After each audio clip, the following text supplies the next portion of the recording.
জিহাদের ময়দানে যাচ্ছে। যাওয়ার আগে বাইতুল্লাহ ঘরের দিকে কেবলা, মদিনা শরীফ থেকে বাইতুল্লাহ দক্ষিণে, কেবলার দিকে মুখ রেখে দোয়া করতেছে, আল্লাহুম্মা লা তারুদ্দানি ইলা আহলি, আল্লাহুম্মা রযুকনি শাহাদাতান ফি সাবিলিক। দোয়া করতেছেন, আল্লাহ আমি তোমার রাস্তায় জিহাদে বের হয়েছি, আল্লাহ তুমি আমাকে শাহাদাতের মর্যাদা নসিব করে দাও। দোয়া করতেছে, আমাকে আর বাড়িতে ফিরে আনো না, জিহাদের ময়দানে যাইতেছি, কাফেরদের তরবারির আঘাতে আমার জীবনটা চলে যাবে, আমি কিয়ামতের ময়দানে হাসতে হাসতে জান্নাতে চলে যাব। আব্দুল্লাহ ইবনে জাহাশ দোয়া করলেন, আল্লাহ রাসূলের সাথে উহুদের যুদ্ধে যাচ্ছে। উহুদের যুদ্ধে যাবার আগে আল্লাহ রাসূল মশওয়ারা করছিলেন এই মুরব্বীদেরকে নিয়ে, অল্প বয়সী সাহাবীদেরকে নিয়ে, সবাইকে নিয়ে রাসূল মশওয়ারা করতেন। আমাদের দেশে মশওয়ারা আছে না? মশওয়ারা বুঝি আমরা, পরামর্শ করি কয়েকজনে বসে, এটাকে আরবি ভাষায় মশওয়ারা বলে। যে কোনো কাজ মশওয়ারা করে করলে সেটার মধ্যে সে কোনোদিন ক্ষতিগ্রস্ত হবে না, এটা আল্লাহ পাকের নির্দেশ। আল্লাহ তার বন্ধুকেও বলতেছেন শাওয়িরু ফিল আমর, বন্ধু আপনি আপনার সাহাবাদের সাথে মশওয়ারা করে কাজ করেন। অথচ রসুলের উপরে ওহী আসে, রসুল তো মশওয়ারা করার দরকার নেই। কি বলেন, দরকার আছে? রসুলের কাছে তো আসমান থেকে ওহী আসতেছে, তাকেও আল্লাহ পাক বলতেছেন না, তারপরেও আপনি সাহাবাদের সাথে মশওয়ারা করেন, পরামর্শ করে কাজ করবেন। তার মানে সাহাবাদের দিলটা খুশি হবে যে রসুলের ওহী আসার পরেও আমরা রসুলের উম্মত, আমাদের কাছে রায় জিজ্ঞাসা করে, এই জন্য তাদের দিলটা খুশি হবে। এই জন্য বাবা অনেক সময় ছেলেদের সাথে মশওয়ারা করা চাই, কোনো একটা কাজ করবে, ছেলেরা যখন উপযুক্ত হবে তাদের সাথে মশওয়ারা করে ঘরে ভাবে কাজ করা ভালো। রাসূল জিজ্ঞাসা করলেন, উহুদের যুদ্ধটা সামনে আসতেছে, যেই উহুদের যুদ্ধ সম্পর্কে বদরের যুদ্ধের সময় আল্লাহর রাসূলকে জিবরিল আলাইহিস সালাতু ওয়াস সালাম একটা সংবাদ দিয়ে গেছেন, হে রাসূল আপনি যে বদরের যুদ্ধে 70 জন কাফেরদেরকে যে ছেড়ে দিচ্ছেন, 70 জন কাফের মারা গেছে আর 70 জনকে কি করছে, তাদেরকে বন্দী করে রাখছে। পরামর্শ হলো এদেরকে কি হত্যা করে ফেলা, না এদেরকে মুক্তিপণ নিয়ে তাদেরকে ছেড়ে দেওয়া। দুইটা কথা। তারা কি, তারা ইমানদার না কাফের? মুসলমান ভাইরা বুঝতেছেন তো, তারা কাফের। তারা রাসূলের সাথে জিহাদ, ইসলামের প্রথম যুদ্ধ, এদেরকে ছেড়ে দেওয়া হবে নাকি তাদেরকে মেরে ফেলা হবে, এটা নিয়ে পরামর্শ করছে। আবু বকর সিদ্দিক রাদিয়াল্লাহু তাআলা আনহু নরম দিলওয়ালা মানুষ, উনি সহ অনেক সাহাবায়ে কেরাম রায় দিয়েছেন যে আমরা এখন প্রথম যুদ্ধ, আমাদের টাকা নাই, পয়সা নাই, কিছু নাই, আমরা তাদের থেকে টাকা নিয়ে যদি তাদেরকে ছাইড়া দেই তাহলে আমাদের অনেক টাকা হবে, সামনে যুদ্ধের মধ্যে আমরা খরচ করতে পারব। এই রায়টা আবু বকর সিদ্দিক আরো সাহাবায়ে কেরাম দিলেন। ওমরে ফারুক রাদিয়াল্লাহু তাআলা আনহু, মুআয ইবনে জাবাল রাদিয়াল্লাহু তাআলা আনহু, দুইজন সাহাবী, তারা বলতেছেন আমাদের রায় হলো এরা ইসলামের বিপক্ষে আসছে, সবচেয়ে বড় বড় দুশমন, সবচেয়ে বড় বড় কাফের, এরা সুযোগ পাইলে আবারও আমাদের মোকাবেলা করবে, আমাদের ভাইদেরকে শেষ করে দিবে, আমাদের মুসলিম এই রাজত্বটা খতম করে ফেলবে। আমার রায় হলো এদের প্রত্যেকের গর্দানটাকে দ্বিখণ্ডিত করে দেওয়া। সুবহানাল্লাহ। এবং শুধু তাই নয়, যাদের গর্দান দ্বিখণ্ডিত করার পরামর্শ হলো আমার আত্মীয় যদি কেউ থাকে তার গর্দানটা আমি কাটবো, কারো সন্তান যদি ছেলে মুসলমান, বাবা কাফের, এই মুসলমান ছেলে তার বাবার গর্দানটা কাটবে। তারা রায়, আল্লাহ রাসূল পরামর্শ ভিত্তিতে বেশি রায় যখন আসলো যে তাদেরকে ছেড়ে দেওয়া। মুসলমান ভাইয়েরা, অল্প কথাই বলবো, একটু খেয়াল করে শোনো। আমাদের ঈমান তো তাজা হতে হবে। ঈমান তো এটা নিয়ে শুধু বেঁচে থাকলে চলবে না, শুধু খাবো আর ঘুমাবো, এটার নাম শুধু ঈমান নয়। রাসূল সিদ্ধান্ত নিলেন তাদেরকে মুক্তিপণ নিয়ে ছেড়ে দেওয়া হবে। আল্লাহ পাক একটু পরে আয়াত নাযিল করলেন, মা কানা লিন নবী আন ইয়াকুনা লাহুম আসরা। নবীর জন্য এটা উচিত হয় নাই যে যখন তিনি কয়েদীদেরকে আটকাই রাখলেন, তাদেরকে মুক্তিপণ নিয়ে টাকার লোভে পড়ে, দুনিয়ার মোহে পড়ে তাদেরকে ছেড়ে দেওয়া, এটা নবীর জন্য ঠিক হয় নাই। কে বলছেন ভাইরা? বড় করে বলেন, কে বলছেন? আল্লাহ বলতেছে নবীজির জন্য ঠিক হয় নাই। কারণ বন্ধুকে এক থেকে আর বেশি কিছু বলবেন না আল্লাহ, বন্ধু আপনার জন্য এটা ঠিক হয়নি। আপনার দুনিয়ার কিছু টাকা, আমি কি টাকা আপনাদেরকে দিতে পারি না? কাফির মুশরিকদের মুক্তিপণ নিয়ে আপনি তাদেরকে মুক্তি করে টাকা পয়সা আপনাদের দরকার, আমি আল্লাহ কি টাকার মালিক না? সমস্ত টাকার ভান্ডার আমার কাছে। কিয়ামত পর্যন্ত জমিনের মধ্যে যদি একটা ফসল উৎপাদন যদি না হয়, আর আমি আবার বান্দাকে খাওয়াইতে চাই, কোন মানুষ না খেয়ে মরবে না, আমি আসমান থেকে রিজিকের ব্যবস্থা করব। হাদিস শরীফে আসছেন, তাফসীরে লেখেন, আল্লাহ পাক একটু গোসার সুরে বন্ধুকে একটু হালকা ধমক দিছেন, এটা আপনার জন্য ঠিক হয়নি। এর থেকে বেশি আর বলা লাগে না। রাসূল সাথে সাথে বলতেছেন, আল্লাহ পাক যে রাগ করেছেন, গোসা হয়েছেন, আজকে যদি আমাদের মধ্যে ওমরে ফারুক আর আরেকজন সাহাবী যদি তারা যদি না থাকতো, তাহলে আল্লাহ আমাদের উপরে গজব দিতেন, আমাদেরকে হালাক করে দিতেন। কেন আমরা এইভাবে তাদেরকে ছেড়ে দেওয়ার প্রস্তাবে গেলাম? তার মানে যারা ইসলামের দুশমন, ইসলামের ক্ষতি করে, আল্লাহ পাকের বিরোধিতা করে, তাদেরকে জমিনের মধ্যে রাখার পক্ষে না, আমার আল্লাহ পাক হলো তাদেরকে শেষ করে দেওয়ার পক্ষে। মানে ঠিক না ব্যাঠি? সেই সময় যখন আল্লাহ রসুল এক একজন করে করে ছেড়ে দেওয়ার প্রস্তাবনায় আসলেন, একজন করে ছেড়ে দিচ্ছে। সবচেয়ে বেশি মুক্তিপণ দাবি করেছে আপন চাচা আব্বাসের কাছে। বলেন সুবহানাল্লাহ। হযরত আব্বাস আপন চাচা, বয়সে প্রায় সমপর্ণ, চাচা ভাতিজা।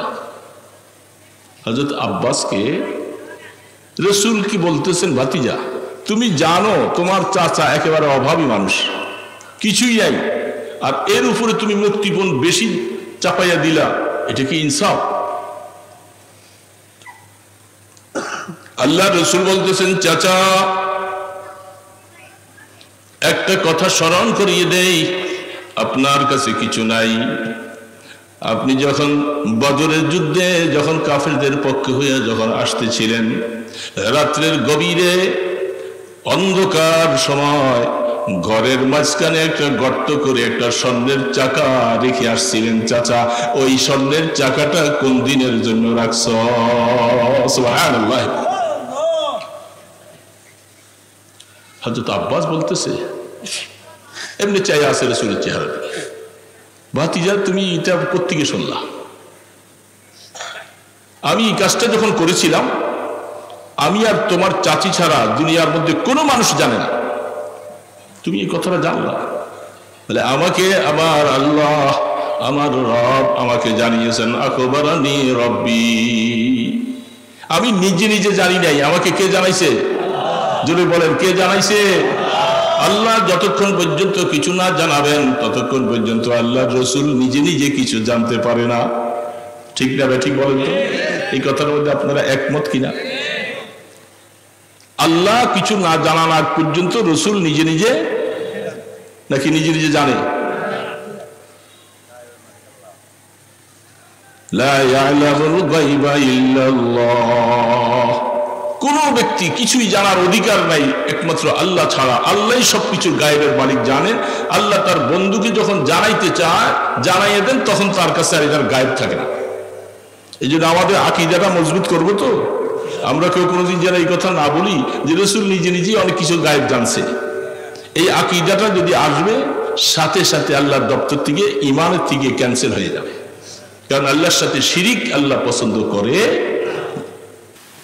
মসজিদে দৈনিক 5 বার ঢুকি, 5 বার বাহির হই, 5টা করে সুন্নত, ঢুকবার সময় বাইরে সময় 5টা করে সুন্নত, 5 বার যদি যাওয়া হয় তাহলে 5.50টা সুন্নত যদি দৈনিক কোন আল্লাহর বান্দা যদি আমল করে, আল্লাহ পাক এই বান্দাকে জাহান্নামে নিতে পারে না, যেহেতু তার বন্ধুর নমুনাকে সে ধরে রাখছে, সে জান্নাতের দিকে রাস্তা নিয়ে।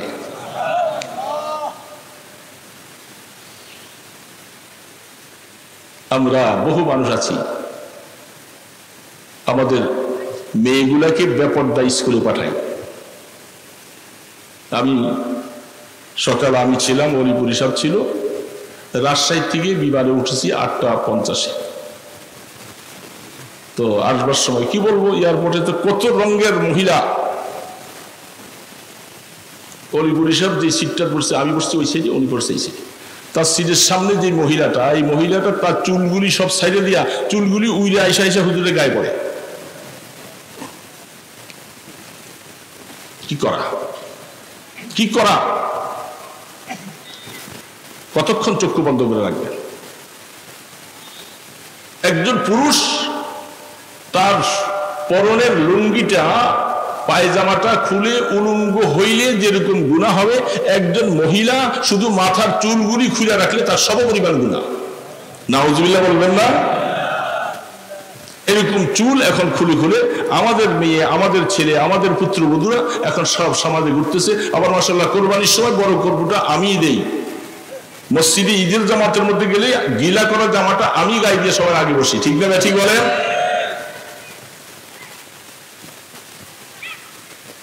লুঙ্গিটা যদি পরে, এমন একটা অ্যাক্টিং করে লুঙ্গিটা পরে, টাকনুর নিচে মাটির মধ্যে চেঁচাইতে থাকে, লুঙ্গিটা এইভাবে করে পড়ে, এটা হলো ভদ্র এবং বড় জেন্টেলম্যানের আলামত।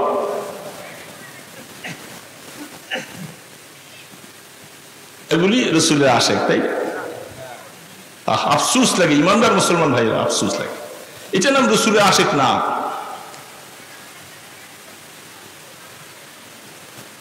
তাসিল ইলাহা ওয়া তুযহিরু হুব্বাহু হাযা আমরি ফিল কিয়াস বাদিউ। হযরত রাবিয়া রাসিয়া রাহমাতুল্লাহ আলাইহি তিনি বলতেছেন, বড় আশ্চর্য, আল্লাহ পাকের নাফরমানি যত রকমের আছে সব কিছু করতেছো, আর তুমি দাবি করতেছো আমি রাসূলের আশিক।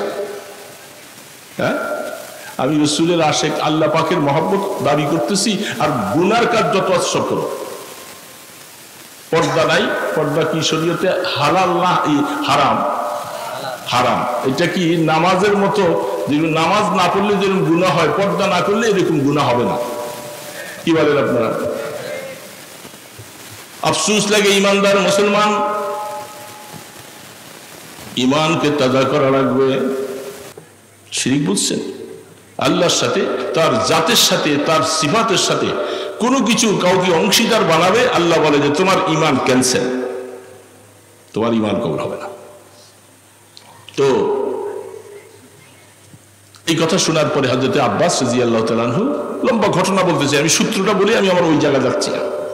হযরত আব্বাস রাদিয়াল্লাহু তাআলা আনহু মুসলমান হয়ে গেলেন, এবং আল্লাহ রাসূল বলছে মুক্তিপণ তোমাকে দিতে হবে, মুসলমান হয়ে যাওয়ার কারণে অনেক কিছু ছাড় পেয়ে গেছে। হযরত আব্বাস রাদিয়াল্লাহু তাআলা আনহু গায়ের মধ্যে কিছু ছিল না, শরীরটা ছিল খালি। এখন বলতেছে, ভাতিজা আমার শরীরে তো কাপড় চোপড় নাই, কিছু নাই। সুঠাম দেহের অধিকারী ছিল, উঁচা লম্বা ছিলেন, টলপিকা। এখন এত বড় জামা, সকলের জামা তার গায়ে লাগে না, জামা করতে গিয়ে পাবে। আব্দুল্লাহ ইবনে উবাই মুনাফিক, যে সবচেয়ে বেশি রাসূলকে কষ্ট দিছে, সেও ছিল ওই সময়।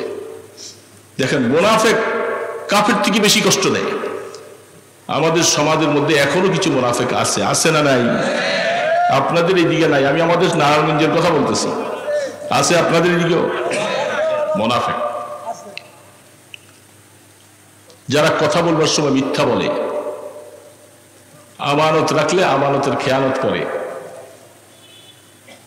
হ্যাঁ, কি বলছি? ইজা তুমি না খান ওয়া ইজা হাদাসা, যখন কথা বলে তখন মিথ্যা বলে। আর 3 নম্বরটা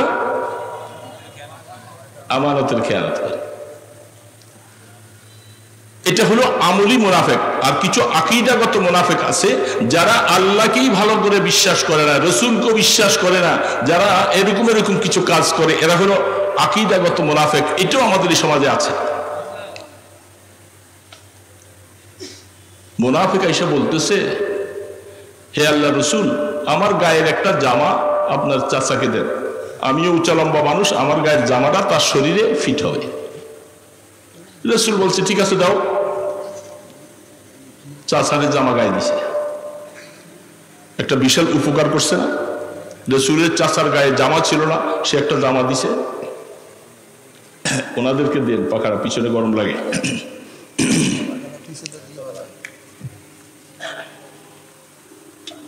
মাঝখানে একটা কোটেশন দিয়ে একটা টিকা বলতেছি। আব্দুল্লাহ ইবনে উবাই মুনাফিক যখন মারা যায়, রাসূল তার জানাজা পড়তে যাইতেছে। যে সারা জীবন রাসূলকে এত কষ্ট দিছে, সেই লোকটা মারা যাওয়ার পরে রাসূল রাহমাতুল আলম তার জানাজা পড়তে যায়। রাসূল তো রহমতের নবী, রাসূল চাইছিলেন যদি সে তারে যদি আল্লাহ পাক আমি সুপারিশ করার দ্বারা যদি মাফ করে দেয়, তবু তো আমার একটা উম্মত জাহান্নাম থেকে বেঁচে গেল। বলেন সুবহানাল্লাহ। আল্লাহ রাসূল এত রহমতের নবী ছিলেন। হযরত ওমর ফারুক সামনে দিয়ে বলতেছে, ইয়া রাসূলুল্লাহ, কার জানাজা পড়তে যান? আব্দুল্লাহ ইবনে উবাই মুনাফিক। রাসূল বলে, আমি দেখি, চেষ্টা করিও যদি 70 বার তওবা করাবার পরে যদি তাকে আল্লাহ মাফ করে দেয়, আমার অসুবিধা কি? একজন মানুষকে যদি আল্লাহ মাফ করে দেয়, আমার তো অসুবিধা নেই। রাসূলের উপরে একটু পরে আয়াত নাযিল হলো, আজকের পরের থেকে আপনি আর কোনোদিন কোনো কাফের, কোনো মুনাফিকের জানাজা আর পড়াবেন না, নিষেধ করে দিয়েছে। কোরআনে আয়াত চলে আসছে। ওই সময় তার আপন ছেলে আব্দুল্লাহ, সে পাক্কা মুসলমান, উনি যে বলতেছে, রাসূলুল্লাহ, আমার বাবা তো সারা জীবন আপনাকে কষ্ট দিছে, আমার বাবাকে এখন কাফন পরাবো, আপনার গায়ের একটা জামা যদি দিয়ে দিতেন, তাহলে আমার বাবার কাফনটা দিয়ে দিতাম, যদি ইউসি হয়তো মাপ পেত। দেখছেন আবদারটা কত বড়। রাসূল তো রহমত, দয়ার নবী, একটা জামা দিয়ে দিছে, যাও আব্দুল্লাহ ইবনে উবাই মুনাফিকের গায়ে দিয়ে দাও। জানাজা হয়ে গেছে, তারা দিয়েছেন, মাটি দিয়েছেন। রাসূল পরে বলতেছে, শোনো, তোমরা তো হিকমত বুঝো নাই। আমি আমার জামাটা কেন দিছি আব্দুল্লাহ ইবনে উবাই মুনাফিককে? আমি জানি সে নিরঙ্কুশ, নির্ভেজাল, সারা জীবন সে জাহান্নামে জ্বলবে, কোনো সন্দেহ নাই। আমি রাসূলের জামাটা তার গায়ে পরাইলেও কবরের আযাব মাফ হবে না, কারণ ঈমান থাকা লাগবে। ঈমান যেহেতু নাই, কবরের আযাব মাফ হবে না। বেশি জানো, ওই যে বদরের যুদ্ধের মধ্যে সে আমার চাচার উপর একটু ইহসান করছে, বাবার ভাই চাচা, আমার চাচার এই ইহসানের কারণে দুনিয়ার মধ্যে আমি তার এই বদলাটা দিয়ে শেষ করলাম, কিয়ামতের ময়দানে যেন সে আর কিছু না পায়। বুঝছেন ব্যাপারটা? সাহাবায়ে কেরাম আশ্চর্য হয়ে গেছেন, বুঝতে পারি নেই রাসূল কেন মুনাফিককে জামা দিলেন। জামা দিছে, ভিতরে হিকমত আছে। ওই সময় তাদেরকে যখন মুক্তিপণ নিয়ে বিদায় করে দেওয়া হয়, জিবরিল আলাইহিস সালাম বলছেন, যেহেতু আল্লাহ পাক এটার পক্ষে ছিলেন না, আর আপনারা যখন তাদেরকে মুক্তিপণ নিয়ে ছেড়ে দিলেন, যান, সংবাদ আল্লাহ পাকের তরফ থেকে আরেকটা আসছে, 70 জনকে মুক্তিপণ নিয়ে ছেড়ে দিচ্ছেন, আগামী বছর আপনার সাহাবীদের মধ্যে 70 জন শহীদ হয়ে যাবে। সুবহানাল্লাহ। কঠিন কথা না? এবার 70 জনকে ছেড়ে দিলেন, আর আপনার আগামী বছর আপনার সাহাবী 70 জন শহীদ হবে। এটা নির্ধারণ হয়ে গেছে, আসমানে ফয়সালা হয়ে গেছে। কেন 70 জনকে ছেড়ে দিলেন? দুনিয়ার কিছু মালের কারণে। এর জন্য আপন সাহাবা 70 জন সাহাবী শহীদ হয়ে যায়। তো সেই জিহাদের ময়দানে যাওয়ার সময় আব্দুল্লাহ ইবনে জাহাশ রাদিয়াল্লাহু তাআলা আনহু যুদ্ধের ময়দানে তরবারি নিজেও চালায়, বিপরীত দিক থেকে তরবারির আঘাত আসে, আব্দুল্লাহ ইবনে জাহাশ শহীদ হয়ে গেছে। যখন 70 জন শহীদ, অনেকেই তাদের লাশ কারো বাবা, কারো ভাই, কারো ফুফা মদিনা শরীফ জান্নাতুল বকিতে আইনা দাফন করবে। বাবাকে ওটের পিঠে চড়াইছে, মদিনা শরীফে আনবে। এখন ওটটা মদিনার দিকে যখন নিয়ে যায়, ওট বসে যায়, ওটা আর যায় না সেদিকে। আবার ওট উঠে যখন ওহুদের দিকে যখন যায়, তখন ওট সেদিকে যায়। আবার ঘুরে যখন মদিনার দিকে যখন ফিরে, ওট যায় না। 2বার 3বার চেষ্টা করার পরে বিরক্ত হয়ে গেলেন। ব্যাপারটা আল্লাহর হাবিবের কাছে গিয়া সালাম দিয়া বললেন, ওগো আল্লাহর রাসূল, বাবাকে মদিনা শরীফ নিব পারি না। লাশটা নিয়ে যখন সেদিকে রওনা, ওট ফিরে যায়। রাসূল জিজ্ঞাসা করলেন, তোমার বাবা জিহাদের ময়দানে আসার সময় কিছু বলছিল, কিছু দোয়া করছে? বলে হ্যাঁ, দোয়া করছিল যে আল্লাহ আমাকে আর বাড়িতে ফিরাইয়া আইনো না। তো বাড়িটা কোথায়? মদিনা শরীফ। যেহেতু এই দোয়া আসমানে কবুল হয়ে গেছে, হাজারো চেষ্টা করলে তাকে আর তোমরা মদিনা নিতে পারবো না, এখানে উহুদের ময়দানে তাকে দাফন করে দাও। শহীদ হয়ে গেছে। এরকম হযরত আনাস বিন নাজর রাদিয়াল্লাহু তাআলা অনেক অনেক কথা বুখারী শরীফের মধ্যে হাদিসগুলি আছে। উহুদের যুদ্ধে যাইতে পারে নাই, বুড়া মানুষ। এবার আল্লাহ রাসূলকে বলতেছেন, ফাসারায়াল্লাহ, আমি আল্লাহকে দেখাইয়া দিব যে আমি আল্লাহর দ্বীনের জন্য কিভাবে জীবন দিতে পারি, এটা আমি আল্লাহকে দেখাবো। সুবহানাল্লাহ। বুড়া মানুষ, বুড়া বাবাজিরা আমাদেরকে বলতেছে। কিছুক্ষণ পরে তরবারি নিয়ে যাচ্ছে, উহুদের ময়দানের মধ্যে তরবারি নিয়ে ঘুরতেছে, দেখতেছে মুসলমানের মধ্যে কাফেরদের সাথে গমছান লড়াই চলছে। তিনি হঠাৎ করে বলেন, ইন্নী লা আজিদু রিহাল জান্নাতি মিন কিবালি উহুদ। আর যে সাহাবীকে দেখে বলতেছেন, আমি আল্লাহর জাতের কসম, বাইতুল্লাহর রবের কসম, আমি উহুদের দিকে থেকে জান্নাতের গ্রাণ পাইতেছি। সুবহানাল্লাহ। এই কথা বলে একটু খেজুর খাইতেছিলেন শক্তি অসঞ্চয় করার জন্য। খেজুরটা একটা খাইছেন, বাকি আরেকটা বলে না খেজুর খাইয়ে সময় নষ্ট করবো না, খেজুরগুলি ফেলে দিন, বলে জান্নাতে যেয়ে নাস্তা খাবো। আল্লাহ রসুলের কথার উপরে কত ইয়াকিন, কত মজবুত। তরবারি নিয়ে সামনে যখন গেলেন, বিপক্ষ দলের থেকে আঘাত আসলেন, বাস মাটিতে পড়ে যায়। তখন তিনি বলেন, ফুস্তু ওয়া রাব্বিল কাবা, ফুস্তু ওয়া রাব্বিল কাবা, কাবার রবের কসম, আমি কামিয়াব হয়ে গেছি, আমি কামিয়াব হয়ে গেছি, আমি জান্নাতি হয়ে গেছি। সুবহানাল্লাহ। দোস্ত, এরকম ঘটনা হাদিসের মধ্যে অভাব নেই। ওনারা দ্বীনকে এত বেশি ভালোবাসছে, আল্লাহর দ্বীন কোথায় মিশে যাবে, আল্লাহর জমিন থেকে আল্লাহর কোরআন মুছে ফেলবে, আল্লাহর জমিন থেকে তারা আল্লাহ পাকের উপরে বিভিন্ন রকমের কটূক্তি বলবে, গালি বলবে, আল্লাহ রসুলের মান-ইজ্জতের উপরে আঘাত হানবে, আর মুসলমান চুপচাপ করে নামাজ পড়বে আর বাস তাসবিহ পড়বে। আল্লাহ পাক বলে, তোর ঈমান কবুল হবে না আমার কাছে। তোমার ভিতরে সেই চেতনা থাকা লাগবে, হিম্মত থাকা লাগবে। লিইলাই কালিমাতুল্লাহ, যেহেতু এই জীবনটা তো আল্লাহ দিয়েছেন, এই জীবনের মালিক কে? আল্লাহ পাক। হযরত খুবাইব রাদিয়াল্লাহু তাআলা আনহুকে যখন শহীদ করবে, তখন ওনাকে বলছিল, খুবাইব শোনো, তোমাকে একটা কথা বলি, তুমি যদি এই কথাটা রাজি হও তোমাকে ছেড়ে দিব। মদিনাতে শুলি তৈরি করছে মক্কা শরীফে, তাকে শুলিবিদ্ধ করা হবে। কি শর্তটা? শর্ত হলো,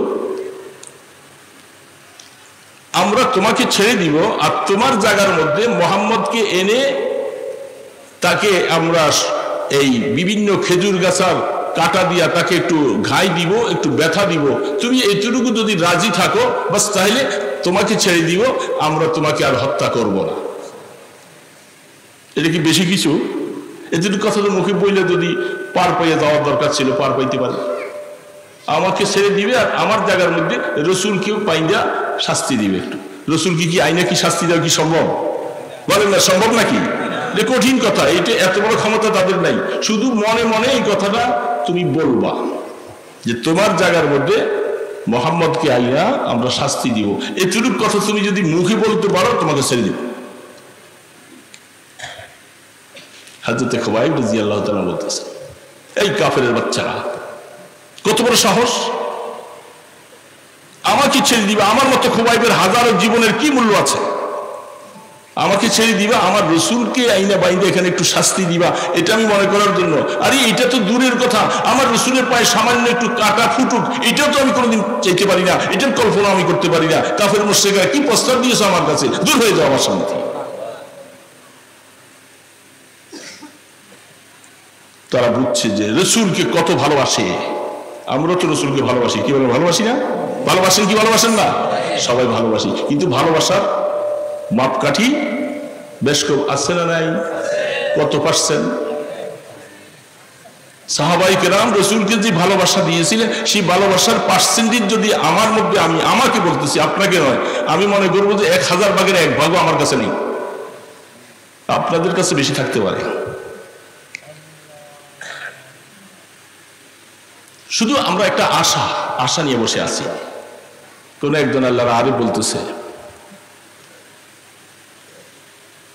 या रब मैं तेरे महबूब की शबाहत लेके आया हूँ, या रब मैं तेरे महबूब की शबाहत लेके आया हूँ, हकीकत तो उसको कर दे मैं सूरत लेके आया हूँ।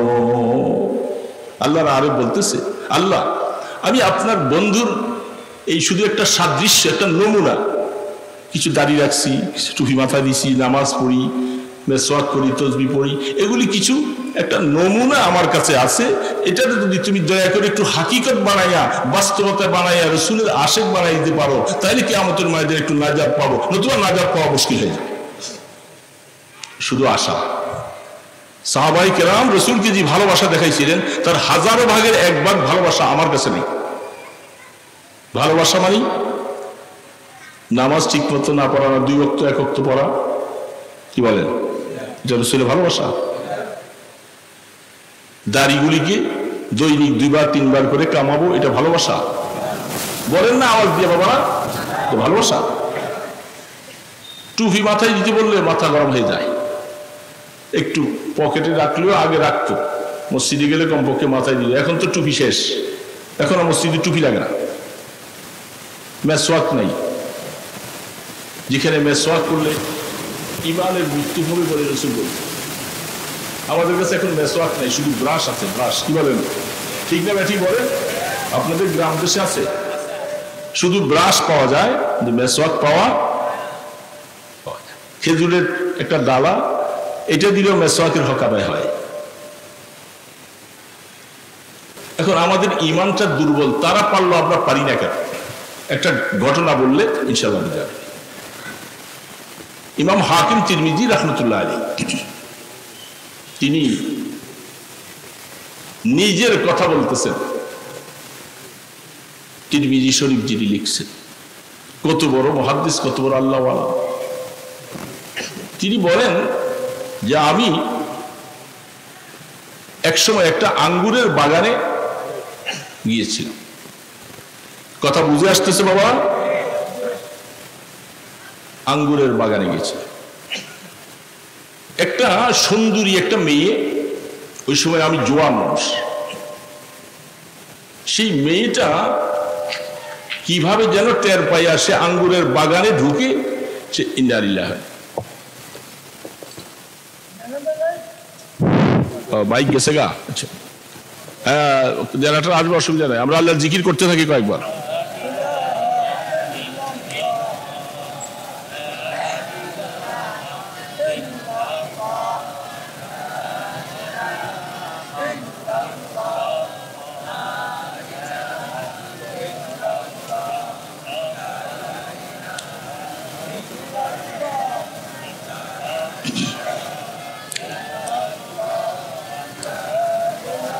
জেনারেটর নাই, জেনারেটর আছে?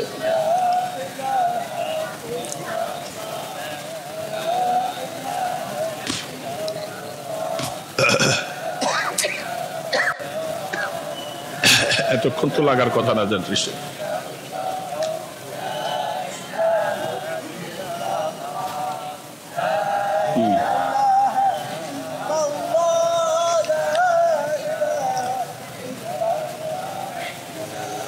মাউথ কাছে বিষয় পাইছে।